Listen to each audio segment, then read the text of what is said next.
What's the deal, baby? Y'all already know it is. The big boss out, boss dog, K-Po through the door, here to talk this boxing. What's good with y'all boys, man? Boy, tired, man. I was up till like about 2 in the morning doing homework, man. The sacrifices you make, man, just to get this diploma. But anyway, man, we're here to talk boxing. This is old, but I want to talk about it, you know. I meant to drop a video on this particular topic, but I'll be busy, you know what I'm saying? So, you know, I seen a bunch of y'all that made videos to it, responded to it, so, you know, I'm a little late to the party, but it's all good in the hood. Gary Russell Jr. was interviewed, and I'm going to post a link in the description. He says that Terence Crawford is defensively irresponsible. Now, before I give my take on that, he was asked about who he thinks will win the fight, which he gave a breakdown kind of close to what I think is going to happen. You know what I'm saying? He gave ways that Terence Crawford could win, you know. The only thing I disagree with him about is he says that Terence Crawford is the better boxer. I don't think that. I don't think Terence Crawford is the better boxer. I think Errol is the better boxer. But I think Terence Crawford is the more athletic boxer out of the two. But I don't think that he's the overall better boxer than Errol Spence. I think to say that, you would have to say Terence Crawford is disciplined in his technique, and he's not. He's not disciplined in his technique. You know what I mean? He tends to abandon the game plan and kind of do his own thing. You know what I mean? That's just what it is. You know, they let Terence do Terence. You know what I mean? So, but the comment about Terence Crawford being defensively irresponsible, I've been telling y'all that. That's something that I've been saying. You go back and watch my videos, I've said that. Now, I've also said that it may be due to him being more offensive. You know what I mean? Him being a more of an offensive fighter, him opening up, you're going to get hit more, right? When you're, you know, throwing more punches, you're going to get hit more, right? But then I really thought about it. I said, Errol Spence, he throws a lot of punches. He don't really get hit that much. You know what I mean? So, how can we really say that? You know what I mean? Like, that's all I'm saying. You know? I mean, he's also still a great fighter. You know what I mean? He doesn't take nothing away from his greatness, but he has gotten hit more since he moved up to 147. He's fought lesser competition, and his eyes getting puffed up, lips getting puffed up, he getting touched. Like, I ain't talking about touch like a punch. It's a fight. You gonna get hit, right? I'm talking about he getting touched. Like, they landing combos on him repeatedly. Sometimes it's the same one. You know what I mean? When Terence Crawford was at 135, 140, he used his legs more. When he got to 147, he's not really using his legs as much. Now, granted, it could be, hey, I'm at 147, these dudes up here cracking, but I'm going to show them I'm Bud Crawford. So, I'm going to stand right here, and I'm going to let them know what it is. If he hit me, I'm going to hit him back. That's what I think it may be. But there's others that believe that Bud Crawford is getting older and he can't move around like that. So he has no choice but to stand in front of you and fight. That very well could be the option. But I think it's more of him being stubborn. I do think he can still move. I just think he want to sit there and be like, I'm Bud Crawford, I'm going to stand in front of you. You not better than me, and I don't care. You can hit me all you want to. It don't mean that you ain't going to break me. That's Bud Crawford. That's him. He not going to use this. He going to use this only. You know what I'm saying? He going to use this. You can't fight with this all the time. You know what I'm saying? Especially against a fighter like Errol Spence. But I have to agree with Gary Russell Jr. You know what I mean? I have to. Because I see Bud in there with less competition. He get touched. I see Errol Spence in there with Phil Greco. I see Errol Spence in there with Barrera. Which he got hit hard by Barrera. It was a combo, but in Errol, that woke him up. But I see him in there with Ocampo, Chris Algieri, Chris Van Heerden, Sammy Vargas. He ain't coming out of them fights eyes puffed up. He coming out of them fights like he ain't fought. You know what I'm saying? But when he fought the top competition, the Kell Brooks. Hell, even a Danny fight, his face wasn't really touched up like that. But the Kell Brooks, the Ugas, the Sean Porter fights, when you fight those top fights, those tough fights against tough fighters, against great competition, you gonna get touched regardless. Somebody that's on your level. You know what I mean? You're gonna get touched.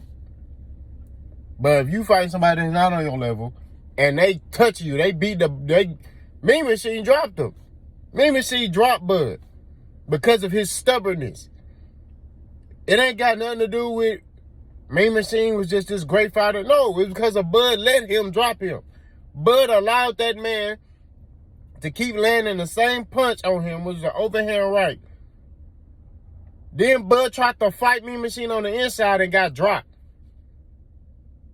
That answers your question. That one dude that kept asking me, what fight has Bud Crawford fought on the inside? Mean Machine. He tried to fight Mean Machine on the inside and got dropped. That's the truth. That's just what it is, G. You know what I'm saying? So like I keep telling y'all, man, Bud Crawford ego is the reason why he's in the situations he get into. He has the skill to be a great, you know what I'm saying? He's a great fighter either way it goes. But he has the skill to be a disciplined, technical fighter. But Bud want to fight. And that's why I keep telling y'all, that's going to be his downfall in this fight against Errol. Is he fight with his heart all the time. You know what I mean? I can tell you about the times I'd have sparred a dude with my heart for a round and it didn't go how I wanted it to go. You know what I'm saying? So then my coach would tell me, hey man, you could be as tough as you want to, you still get your ass whooped. God forgive me. You could be tough. I'm going to say this. You could be as tough as you want to. You could be a tough guy and still get your ass whooped. In this ring, that don't mean nothing. It's this. And based off what I seen between the two, I look at Errol, more discipline. I'm talking about just in the ring, more discipline. Technique is upheld.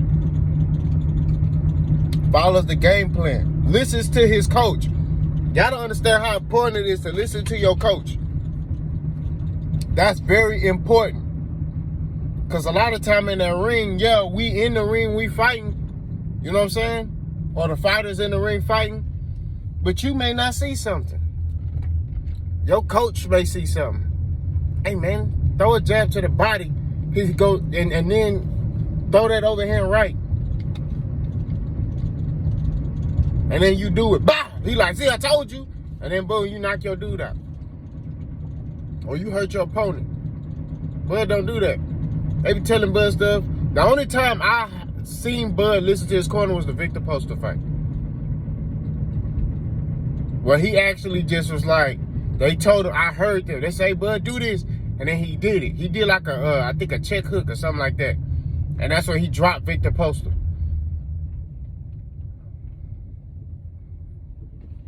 So like I keep saying, man, we here to tell the truth. We not here to lie. We not here to fabricate anything. We not here to be on no fanboy stuff. We look at the facts. I look at your behavior. I look at Bud Crawford's behavior, his actions. I look at Errol Spence's behavior and actions. And we go off of that. We go off what can be proven. Bud Crawford, as far as less competition that got touched. Go back and look at his face after his fights. Go back and look at Errol's face after he done fought less competition. And you tell me who face marked up. Errol Spence's defense is heavily underrated. Heavily underrated. You know what I'm saying? That's just what it is. And he's more active than Bud. More active as a fighter.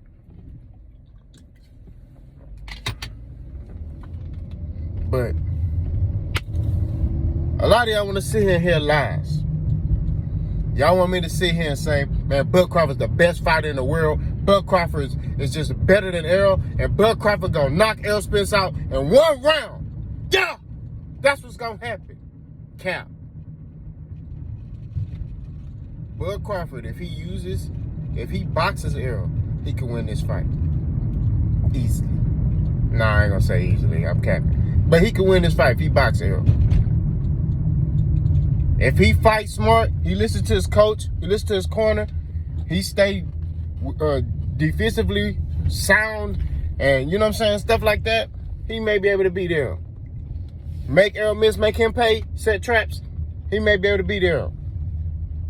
But if he come in there and he try to stand in the middle of the ring with Errol and dog it out Errol, I'm telling you, Errol gonna break that boy wheel, and I'm telling you, y'all gonna see somebody either throwing in the towel, the ref gonna stop it, or Bud gonna get knocked out in 10 rounds. I'm telling you, if Bud try to stand there in front of Errol, if he try to stand there in front of Errol Spence for the whole fight, I'm telling you, he getting stopped. That's just what it is. But see, when I say stuff like that, that's what they pay attention to. They don't pay attention to the other part where I say, man, Bud, if he boxes Errol. Nah. Because they look at Bud and say, oh man, Bud, who Errol knocked out? Who has Errol Spence knocked out? He ain't knocked out nobody. You know what I'm saying? He just got a knockout against Ugas. When you fighting top competition, they coming in shape. You're not gonna knock them out. You're not gonna knock everybody out your face if they coming in shape. If they in shape, you're not gonna knock out everybody you face. That's a top fighter. But yeah, I'll knock out somebody who ain't on my level. I'll knock out somebody who ain't no elite fighter. Y'all want to talk about that? So it is what it is, man. We're the top boxers. Y'all like, comment, and subscribe. Let me know what y'all think about Gary Russell Jr. and what he said. You know, a lot of y'all gonna be like, oh, Gary Russell Jr. hating on Bud. And, you know, they got some issues from, you know, when they was in the Olympics and Pan Am and amateurs. Hey, man, look. What does Gary Russell Jr. got to hate about Terrence Crawford? Gary Russell Jr. fight at 126. Bud is at 147. What are we talking about here? Boss gone.